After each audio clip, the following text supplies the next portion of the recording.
हाँ, तो हेलो बच्चों, जय हिंद। कैसे हो आप लोग? आप सबका स्वागत है मेरे इस छोटे से चैनल में।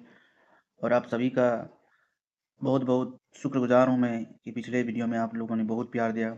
आगे ही ऐसे प्यार को बरकरार रहने दीजिए।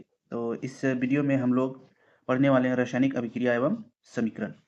तो इससे पिछले वीडियो में हम 2 लेक्चर ले चुके हैं जो आप सबके लिए बेसिक है। आप लोग के लिए बेसिक है। वहीं से स्टार्ट होता है। जितने भी हम 2 लेक्चर में पढ़ाए, अगर वो याद कर लिए तो रासायनिक अभिक्रिया एवं समीकरण पढ़ने में हमको कोई दिक्कत नहीं होंगे। तो ये जो चैप्टर है क्लास 10th का है, फर्स्ट चैप्टर एनसीईआरटी का, रासायनिक अभिक्रिया एवं समीकरण। तो सबसे पहले हम लोग जान लेते हैं कि अभिक्रिया क्या है। यानी ये जो ये अभिक्रिया है, ये अभिक्रिया किसको बोलते हैं? तो दुनिया में कोई भी चीज़ अगर दूसरे के साथ मिलकर कुछ बनाता है तो वही अभिक्रिया है। वो क्या है? अभिक्रिया है। मान लेते हैं कि अगर कोई बर्फ है, उसको हम गर्म किए तो वो पानी में बदल गया, तो यही अभिक्रिया है। क्या है? यही अभिक्रिया है। लेकिन अभिक्रिया जो है, अभिक्रिया में क्या क्या बदलता है? तो उसकी आकृति बदल जाता है, भौतिक अवस्था बदल जाता है। तो ये सब क्रिया जो है क्या है? अभिक्रिया। तो लिख देते हैं, जैसे हम लिखे यहाँ रासायनिक अभिक्रिया। रासायनिक अभिक्रिया, तो इसमें सबसे पहला है अभिक्रिया। तो अभिक्रिया किसको बोलेंगे हम लोग? एक या एक से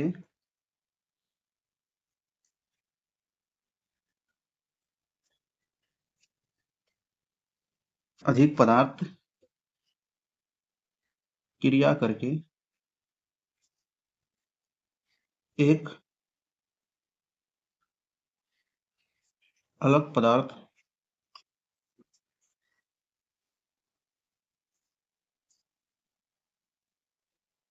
बनाते हैं।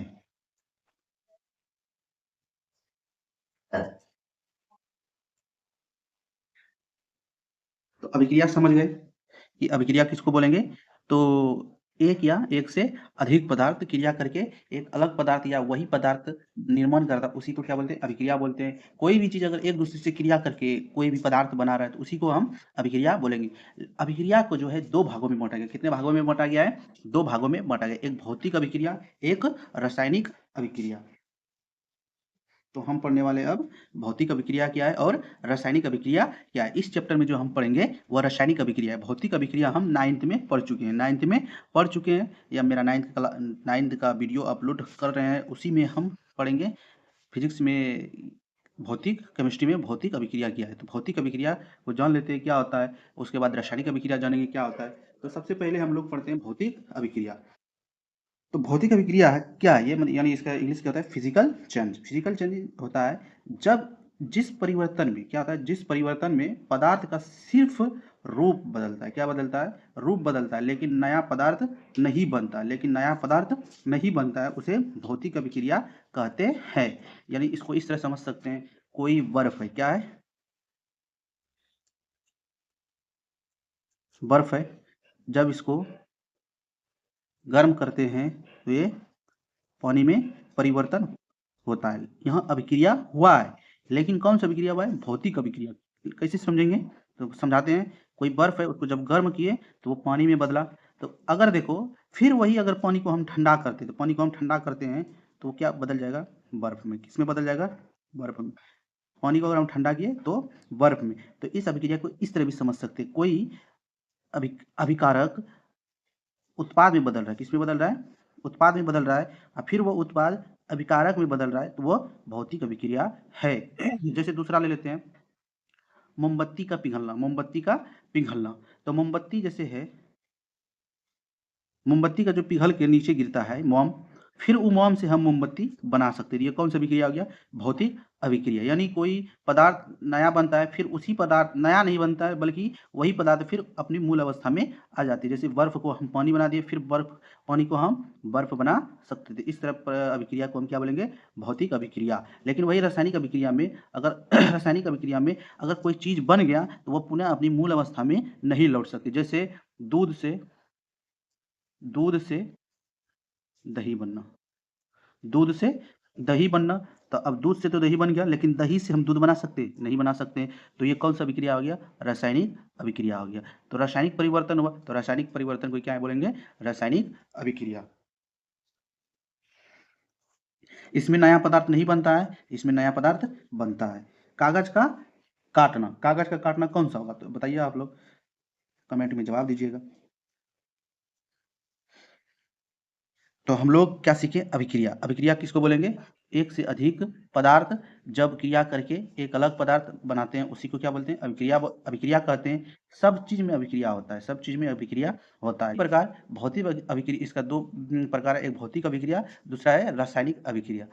भौतिक अभिक्रिया में कोई पदार्थ परिवर्तित तो हो जाती है, अवस्था में अवस्था परिवर्तन हो जाता है, लेकिन पुनः फिर उसी अवस्था में लौट आती थी, उसी को बोलेंगे भौतिक अभिक्रिया। लेकिन वही रासायनिक अभिक्रिया में कोई पदार्थ किसी से क्रिया करके एक नया पदार्थ बनता है, लेकिन पुनः वो वापस उसी मूल अवस्था में नहीं लौट सकता। तो इस अभिक्रिया को क्या बोलेंगे? रासायनिक अभिक्रिया। तो इसी चैप्टर रासायनिक अभिक्रिया हम क्लास 10 के जो फर्स्ट चैप्टर है वही पढ़ने वाले हैं। तो थोड़ा सा एनसीईआरटी को देख लेते हैं, उसके बाद मेरे नोट्स आपको भी मिलेंगे। रासायनिक अभिक्रिया एवं समीकरण। तो देखिए, यहाँ से स्टार्ट करते हैं, तो यहाँ से स्टार्ट करते हैं और अच्छे से पढ़िए। तो अपने दैनिक जीवन की निम्नलिखित परिस्थितियों पर ध्यान दीजिए। मतलब दैनिक जीवन में जो जो भी परिस्थितियाँ होती है उस पर क्या दीजिए? ध्यान दीजिए और विचार कीजिए कि क्या होता है जब, क्या होता है जब जब गर्मियों में कमरे के ताप पर दूध को खुला छोड़ दिया जाता है। यानी गर्मियों में हम क्या करते हैं? कमरे के ताप पर दूध को अगर खुला छोड़ देते हैं तो क्या हो जाता है? फट जाता है। क्या हो जाता है? फट जाता है। तो अगर फटा हुआ दूध को हम फिर ओरिजिनल दूध नहीं बना सकते। तो ये क्या, कौन सी अभिक्रिया है? रासायनिक अभिक्रिया। रासायनिक अभिक्रिया में क्या होता है? कोई जब एक पदार्थ परिवर्तित होकर दूसरा पदार्थ बनता है, दूसरा पदार्थ पहली पदार्थ में परिवर्तन नहीं हो सकता है, एक नया पदार्थ बन जाता है, उसी को रासायनिक अभिक्रिया कहते हैं। दूसरा देखते हैं, लोहा का तवा तसला कील को आर्द्र वायुमंडल में खुला छोड़ दिया जाता है। तो वायुमंडल में अगर लोहा को छोड़ देते हैं तो उस पर भूरा कलर के एक चादर चढ़ जाता है, फिर उसको हम पुनः प्रारंभिक अवस्था में नहीं लौटा सकते। इसी को क्या बोलते हैं? रासायनिक अभिक्रिया बोलते हैं। अंगूर का किण्वन हो जाता है, भोजन पकाया जाता है। जैसे हम चावल चावल और पानी को जब मिलाते हैं और उसमें उष्मा देते हैं तो वो भात के रूप में बदलता है। इस अभिक्रिया, अगर फिर भात के चावल बन सकता है? बिल्कुल नहीं बन सकता है। तो इस अभिक्रिया को क्या बोलेंगे? रासायनिक अभिक्रिया बोलेंगे। हमारा शरीर भोजन को पचा लेता है। क्या हमारा शरीर भोजन को पचा लेता है? तो भोजन हम खाते हैं तो पेट में उसका भोजन का पाचन क्रिया होती है, हम सांस लेते हैं, ये भी क्या है? रासायनिक अभिक्रिया है। इन सभी परिस्थितियों में प्रारंभिक वस्तु की प्रकृति तथा पहचान कुछ न कुछ बदल जाता है। सही बात है। जैसे दूध का दही बनना, तो ये भी कुछ न कुछ प्रकृति बदल जाता है, पहचान बदल जाता है कि उसका स्वाद भी बदल जाता है, आकृति बदल जाता है, अवस्था बदल जाती है, सब चीज़ बदल जाता है। तो एक नया कुछ भी पदार्थ बनता है तो उसे रासायनिक अभिक्रिया कहते हैं। पदार्थ की भौतिक तथा रासायनिक परिवर्तन के बारे में हम पिछली कक्षाओं में पढ़ चुके हैं। तो 9th में भी पढ़े हैं और अभी भी बताए तुमको कि भौतिक अभिक्रिया किसको बोलते हैं और रासायनिक परिवर्तन किसे बोलते हैं। भौतिक कोई रासायनिक परिवर्तन होता है, यानी रासायनिक परिवर्तन होता है, तो हम कह सकते हैं कि एक रासायनिक अभिक्रिया हुई है। तो रासायनिक परिवर्तन बोलो या रासायनिक अभिक्रिया बोलो। जैसे एग्जाम्पल में हम लोग, एग्जाम्पल में इसमें हम पानी लिए, इसमें हम चावल को डालते हैं। किसको डालते हैं? चावल को। फिर इसके साथ उष्मा देते हैं तो क्या बनता है? भात बनता है। तो क्या फिर है, भात को हम चावल बना सकते हैं? बिल्कुल नहीं बना सकते। तो ये किस, इस चावल से तो चावल पानी से तो भात बन गया, लेकिन भात से चावल नहीं बन सकता। तो इस अभिक्रिया को हम क्या बोलते हैं? रासायनिक अभिक्रिया। जैसे दूध से दही बनना, दूध से दही बनना, क्या दही से फिर दूध बन सकता है? बिल्कुल नहीं बन सकता। इसी को क्या बोलेंगे? रासायनिक अभिक्रिया। जहाँ रासायनिक परिवर्तन होता है वही रासायनिक अभिक्रिया होते हैं। पदार्थ के जब कोई रासायनिक परिवर्तन होता है तो हम कह सकते हैं कि एक रासायनिक अभिक्रिया हुई है। आप शायद सोच रहे होंगे कि रासायनिक अभिक्रिया का वास्तविक अर्थ क्या है, हम कैसे जान सकते हैं कि रासायनिक अभिक्रिया हुई है। इन प्रश्नों के उत्तर पाने के लिए आइए हम कुछ क्रियाकलाप करते हैं। जैसे यहाँ पे क्रियाकलाप में दिया है कि एक बर्नर लिया है, ये जो है मैग्नीशियम रिबन है, मैग्नीशियम फीता है, फिर चिमटा से पकड़ा हुआ है मैग्नीशियम फीता को। फिर ये कांच का ग्लास लिया है, इसमें जब इसको जलाते हैं, मैग्नीशियम रिबन को जलाते हैं और ऑक्सीजन की उपस्थिति में गर्म करते हैं तो मैग्नीशियम क्या बन जाता है? मैग्नीशियम ऑक्साइड का चूर्ण बन जाता है और इसी में गिर जाता है। मैग्नीशियम रिबन को वायु में दहन कर मैग्नीशियम ऑक्साइड को वॉश ग्लास में इकट्ठा करना। तो ये समझ गए हम लोग। उसके बाद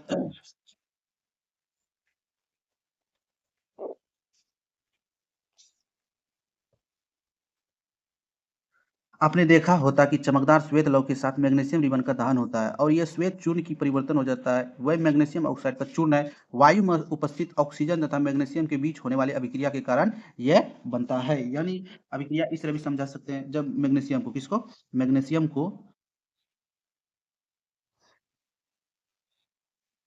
मैग्नीशियम को ऑक्सीजन की उपस्थिति में जलाते हैं,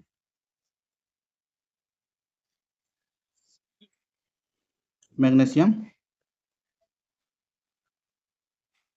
ऑक्साइड बनता है। मैग्नीशियम और ऑक्सीजन से अभिक्रिया करके मैग्नीशियम ऑक्साइड बनता है। क्या ये पुनः प्रारंभिक अवस्था में लौट सकता है? नहीं लौट सकता। तो इस अभिक्रिया को क्या बोलेंगे? रासायनिक अभिक्रिया हुआ है। तो इस तरह उदाहरण से हम समझ सकते हैं। तो चलिए मेरे नोट्स को देख लेते हैं। क्या है नोट्स में मेरा? तो मेरे नोट्स में क्या है? रासायनिक अभिक्रिया। तो क्या बोलता है रासायनिक अभिक्रिया? जब एक या एक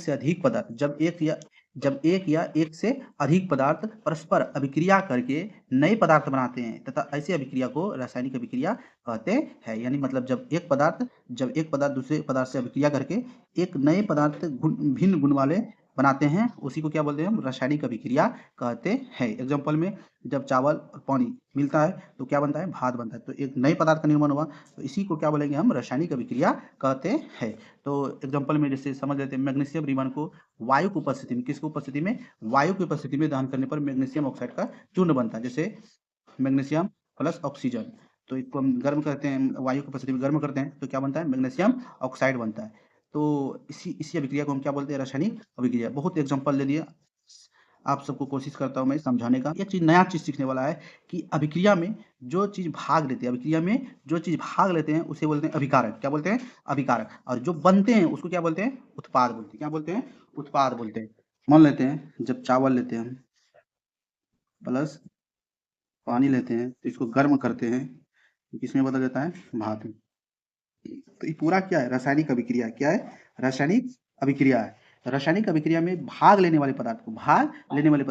कौन कौन सी थे? चावल और पानी। तो इसको हम क्या बोलेंगे? अभिकारक। क्या बोलेंगे? अभिकारक। और रासायनिक अभिक्रिया के दौरान जो बनते हैं पदार्थ, नए पदार्थ बनते हैं, उसको बोलते हैं उत्पाद या प्रतिफल। क्या कहते हैं? प्रतिफल। तो आप सबको अच्छे से समझा दिए और आप तो अच्छे से समझ भी लिए होंगे। तो फिर से एक बार मैं दोहरा सकता हूँ कि देख लीजिए, अभिकारक। तो रासायनिक अभिक्रिया में भाग लेने वाले पदार्थ को अभिकारक कहते हैं। जैसे मैग्नीशियम और ऑक्सीजन को, जब हम मैग्नीशियम को ऑक्सीजन की उपस्थिति में जलाते हैं तो मैग्नीशियम ऑक्साइड बनता है। तो इसमें अभिक्रिया में भाग कौन कौन ले जाते हैं? मैग्नीशियम और ऑक्सीजन। तो ये अभिकारक हो गए। और मैग्नीशियम ऑक्साइड जो बनता है, यहाँ लिखे हैं उत्पाद। रासायनिक अभिक्रिया के में फलस्वरूप बने पदार्थ को उत्पाद या प्रतिफल कहते हैं। रासायनिक अभिक्रिया में जो बनते हैं, नए पदार्थ बनते हैं, उसको क्या बोलते हैं? उत्पाद। और जो भाग लेते हैं उसको क्या बोलते हैं? अभिकारक। क्या क्या पढ़ाया आज हम लोग? सबसे पहले देख लीजिए अभिक्रिया। अभिक्रिया जब कोई एक पदार्थ दूसरे पदार्थ से क्रिया करके एक पदार्थ का निर्माण करता है, उसी को क्या बोलते हैं? अभिक्रिया बोलते हैं। अभिक्रिया में देख लिए सबसे पहले भौतिक अभिक्रिया। क्या देख लिए हम लोग? भौतिक अभिक्रिया। भौतिक अभिक्रिया क्या है? मतलब वे परिवर्तन जिसमें एक पदार्थ दूसरे पदार्थ में बदलता है और वो पुनः प्रारंभिक अवस्था में लौट आता है, तो उसी को क्या कहते हैं? भौतिक अभिक्रिया। लेकिन रासायनिक अभिक्रिया में उल्टा हो जाता है। अगर कोई एक पदार्थ है, दूसरे पदार्थ के साथ अभिक्रिया करके एक नए पदार्थ का निर्माण करता है, तो वो पुनः प्रारंभिक अवस्था में नहीं लौट पाता है। उसी को हम क्या बोलते हैं? रासायनिक अभिक्रिया या रासायनिक परिवर्तन बोलते हैं। तो आप लोग अच्छे से समझ लिए होंगे। तो यहीं पे क्लास समाप्त करते हैं। उसके बाद नेक्स्ट क्लास में हम लोग सीखेंगे रासायनिक समीकरण क्या है और इसको संतुलित कैसे किया जाता है, ये पढ़ेंगे। एक छोटा सा टॉपिक है, वो भी पढ़ लेते हैं थोड़ा सा। रासायनिक अभिक्रिया के दौरान होने वाले परिवर्तन, यानी कोई भी रासायनिक अभिक्रिया होती है, जैसे चावल और पानी मिलाए तो भात बन गया। तो इस परिवर्तन के दौरान क्या क्या परिवर्तन मतलब होता है? इसमें क्या क्या परिवर्तन हो सकता है? तो क्या क्या परिवर्तन हो सकता है? अवस्था में परिवर्तन, तो कोई ठोस है तो वो द्रव बन सकता है, या रंग में परिवर्तन तो कलर में चेंज हो सकता है, गैस का निकास तो गैस निकल सकता है, तापमान में परिवर्तन हो सकता है। तो ये चार चीज याद कर ले। अगर कोई पूछ दे कि रासायनिक अभिक्रिया के दौरान अगर रासायनिक अभिक्रिया हो रही है तो कैसे जानेंगे कि हम रासायनिक अभिक्रिया किस परिवर्तन के द्वारा जानेंगे कि कोई अभिक्रिया हो रहा है? तो क्या क्या बदलता है उसमें? अवस्था में परिवर्तन, रंग में परिवर्तन, गैस का निकास, तापमान में परिवर्तन। ये चार चीज